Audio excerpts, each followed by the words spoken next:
अब आपको राइटिंग के कुछ रूल्स जो है वो समझने पड़ेंगे, क्योंकि अगर वो राइटिंग के रूल आपको समझ में आए तो उसका सीधा असर किस पर होता है, आपकी स्पीकिंग पर।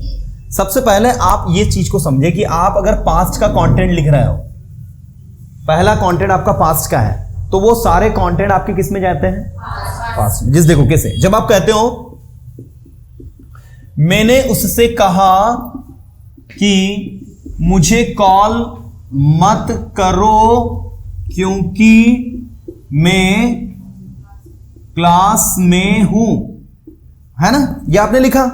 अब आपको इसको इंग्लिश में करना है। आपको किस में करना है इसको, इंग्लिश में। तो आप कहोगे कि आई टोल्ड हिम, यही लिखोगे आप, आई सेड टू हिम। चलो मैं आपके सामने ना 3 से 4 ऑप्शंस लिख देता हूं, है ना, उनमें से एक सही रहेगा, आपको पहचानना कौन सा सही है, ठीक है। हाँ चलो, इन चारों में से बताओ कौन से वाला सही है, ए बी सी या डी। ए और बी दोनों सही है, अच्छा। और देखो मैंने आपसे सबसे पहले चीज क्या कही थी, अगर आपको याद हो, कि अगर आपका कोई कंटेंट किस में जाता है, किस में जाता है, पास्ट में, तो सबसे पहली चीज याद रखना, उसके अंदर जो भी कंटेंट आएंगे, टेक्स्ट आएगा या जो भी चीज आएगी, अगर वो कनेक्ट है एक दूसरे से तो किस में जाएगी, वो पास्ट में जाएगी। सबसे पहला नियम जो आपको याद रखना। दूसरी बात, जब भी आपका कोई की जो है मुझे कॉल मत करो में जुड़ा हो, अब आप कहोगे सर मुझे कॉल मत करो तो इंपेरेटिव सेंटेंस है, हमने सबने पढ़ा मुझे कॉल मत करो, डोंट कॉल मी, यही बनता है। लेकिन आपको क्या ये पता है कि जब मुझे कॉल मत करो सेंटेंस के बीच में आता है तो डोंट किस में बदल जाता है, नॉट टू में। किस में बदल जाता है, नॉट टू में। आ रही बात समझ में। जैसे उसने कहा मुझे डिस्टर्ब मत करो, तो आप कहोगे ही सेड, जैसा लिखना है वैसे, डोंट डिस्टर्ब मी, ये बनेगा। लेकिन जब आप इसको कहोगे अपने शब्दों में, या इसे आप इनडायरेक्ट में कहोगे, तो आपको कहना होगा he asked not to disturb me का हो जाएगा हिम,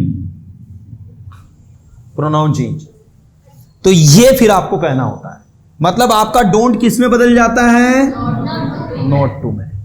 अब ढूंढो नॉट टू किस में लगा है, सी में भी और डी में भी, मतलब या तो सी है या फिर ये चीज। अब आगे बढ़ते हैं, आगे और बढ़े अपन। Not to call me, not to call me as, अब ये जो क्योंकि होता है ना, बिकॉज, याद रखना इसको एज भी कहते हैं और बिकॉज भी कहते हैं। क्या कहते हैं, एज भी कहते हैं और साथ में बिकॉज भी कहते हैं। तो हमने यहां पर एज लिखा है, बिकॉज भी लिख सकते थे चाहते तो। I was busy in the class and I am busy in the class, तो यहां पर पहला सेंटेंस किसका है, तो क्या है, एम आएगा, मतलब कौन सा सही है फिर। आ रही क्या बात समझ में, नहीं आ रही है। तो सबसे पहली चीज, अगर आप पैराग्राफ राइटिंग में अगर कोई डायलॉग लिख रहे हैं, डायलॉग समझते हो ना, डायरेक्ट इनडायरेक्ट स्पीच के जो डायलॉग होते हैं, जिसने किसी ने ऐसा कहा कि उसने मुझे कॉल किया, मैंने फिर उससे कहा कि तुमने मुझे क्यों कॉल किया, देन उसने कहा कि मुझे कुछ काम था, ऐसा जो भी डायलॉग डिलीवरी आ रही हो, तो उसको आप याद रखना। अगर आप इनडायरेक्ट में लिख रहे हो, किस में लिख रहे हो, तो नरेशन के पूरे नियम फॉलो करने पड़ेंगे आपको, डायरेक्ट इनडायरेक्ट स्पीच के। नहीं समझे, अगर आप उसको अपने शब्दों में बना कर लिखने की कोशिश करोगे तो क्या होगा, पूरा भाजी पाला हो जाएगा। जैसे मैंने उससे पूछा तुम्हारा नाम क्या है, पहले तो सेंटेंस ही गलत है। मैंने उससे पूछा कि तुम्हारा नाम क्या नहीं है, उसका नाम क्या है, उसका नाम क्या है, ये मैंने उससे पूछा, क्योंकि नाम तो किसका है, उससे पूछूंगा तो उसका नाम होगा कि तुम्हारा नाम होगा, थर्ड पर्सन का होगा ना। चलो अब मैं इसके आंसर लिखता हूं, बताना इसमें से कौन सा सही है, बताओ इन चारों में से कौन सा सही है, which one is correct among all this four. हाँ बताओ इनमें से कौन सा सही है। अब सुनना सभी, सबसे पहले कुछ नियम देखना। पहला नियम, ये सारे रूल लिखकर चल रहे हो ना, इसमें क्या नियम सिखा था कि पास्ट का आ रहा तो पास्ट के रखना है। आ रही बात सुन, इसका नियम क्या है कि भाई जो रूल ये कहता है कि जब कोई WH वर्ड आए, कौन सा वर्ड आए, जब आपके सेंटेंस के अंदर क्या हो, कोई WH वर्ड आए और वो कहां है, सेंटेंस के बीच में, तो कभी भी दैट नहीं लगता। इसका मतलब ये हुआ कि C और D क्या हो गया, क्योंकि देखो दोनों में क्या लगा हुआ है, कोई भी WH word, why, what, when, where, how long, for what, how many, how much, अगर सेंटेंस के कहां जाए तो क्या नहीं लगाना होता। अब आप बोलोगे सर ये की तो यहां बोला हमने, की का मतलब दैट होता है, तो फिर क्यों नहीं, वो हटा दो, नहीं लगाने का, ये नियम है। आगे बात समझ में नहीं आई? तो देखो एक पहले नियम से आपको दैट नहीं लगाना है, दैट नहीं लगाना है जब क्या दिया हो, जब दिया हो WH वर्ड, ठीक है। तो दो तो गलत हो ही गए। दूसरा नियम है कि WH वर्ड के बाद में सब्जेक्ट आता है, मतलब सेंटेंस क्या बन जाता है, अफर्मेटिव बन जाता है। अरे सेंटेंस क्या बन जाता है, अफर्मेटिव बन जाता है। तीसरा, यदि पहला सेंटेंस पास्ट का तो आने वाले भी पास्ट के, यदि पहला पास्ट का तो आने वाले भी पास्ट के। अब बताओ ए और बी में से कौन सा सही होगा? आया समझ में? मतलब जब हमको कोई चीज पता नहीं होती, ठीक है, और जब पता चल जाती तो हम उसमें से जो सही है वो ढूंढ लेते हैं। तो आपने भी जो अभी राइटिंग वर्क किया ना, उनके अंदर ऐसी ही मिस्टेक है।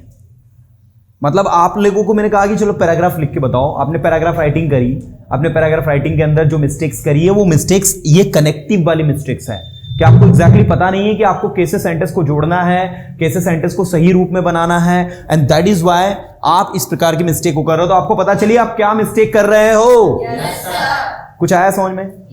राइटिंग करते वक्त ये इस तरीके की मेजर मिस्टेक्स आपसे होती है। तो हमने सही सेंटेंस को निकाला कि आई आस्क्ड हिम, मैंने उससे पूछा व्हाट हिज नेम वाज। देखो व्हाट के बाद में सब्जेक्ट आ गया हिज नेम, और फिर लास्ट में क्या है, हेल्पिंग वर्ब। तो ए वाला सही है। ओके चलो, अब आपके पास अगला सेंटेंस है।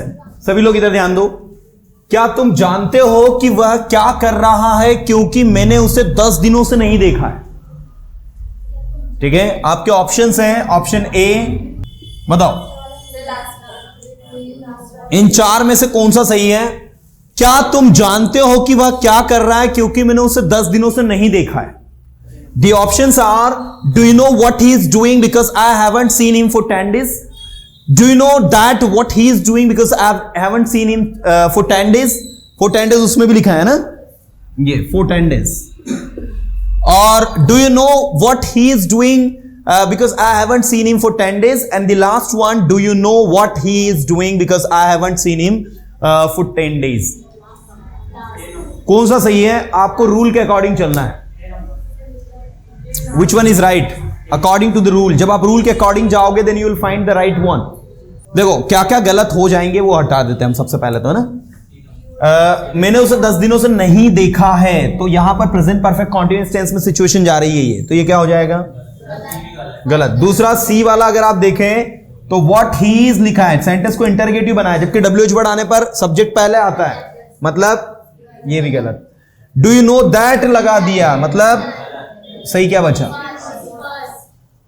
नहीं समझे? अरे समझ गए?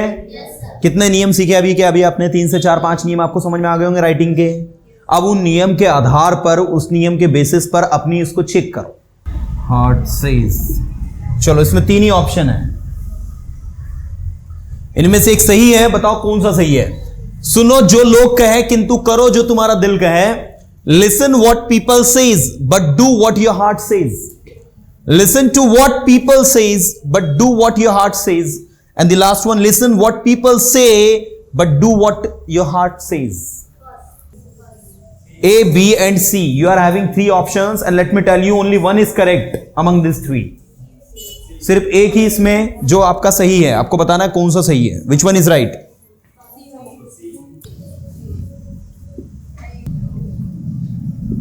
मुझे नहीं पता, उसे क्या पता है, लेकिन जो मुझे पता है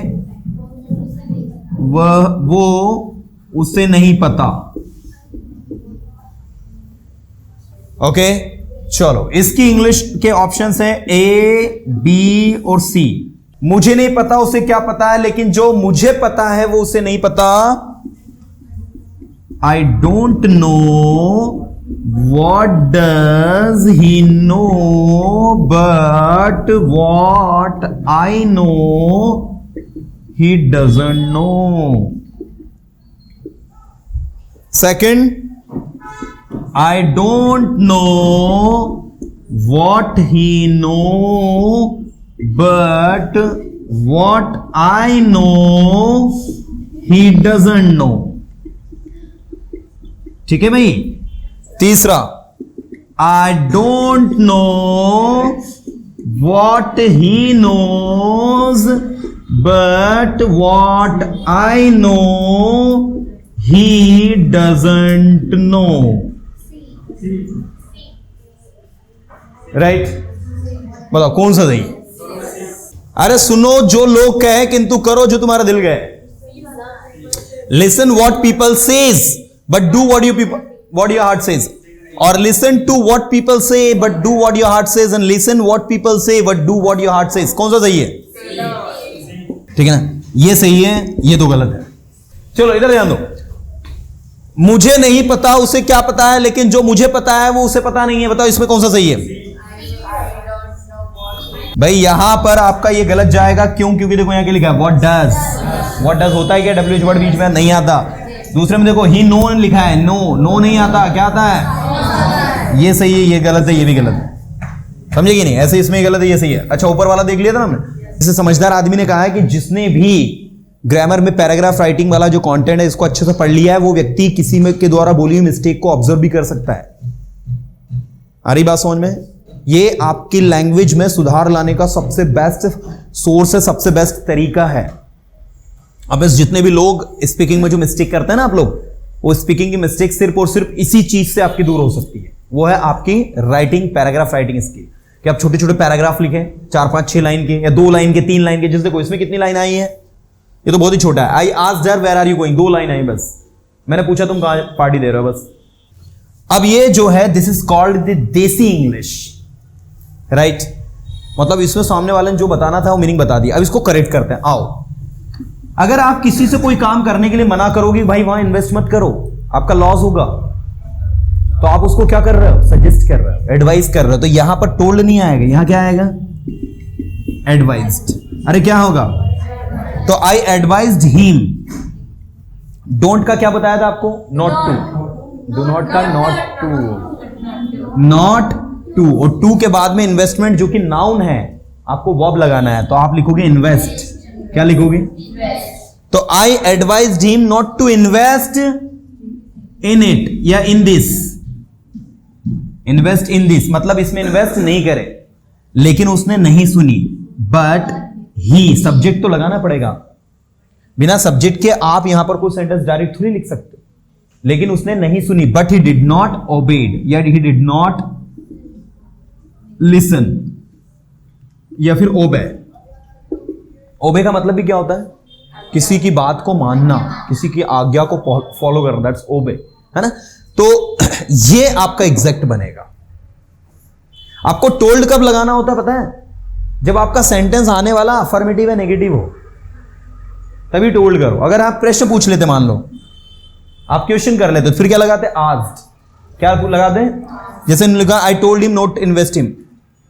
अगर ये बोलते कि मैंने उससे कहा कि मुझे कहां इन्वेस्ट करना चाहिए, मैंने उससे कहा कि मुझे कहां इन्वेस्ट करना चाहिए, फिर पता है क्या बनता? I asked him. फिर आप आस्क्ड लिखते क्योंकि पूछा ना आपने, उससे प्रश्न पूछा है, इसलिए आई आस्क्ड हिम मुझे कहां इन्वेस्ट करना चाहिए. Where I should invest. Where I should, ये बनेगा आपका.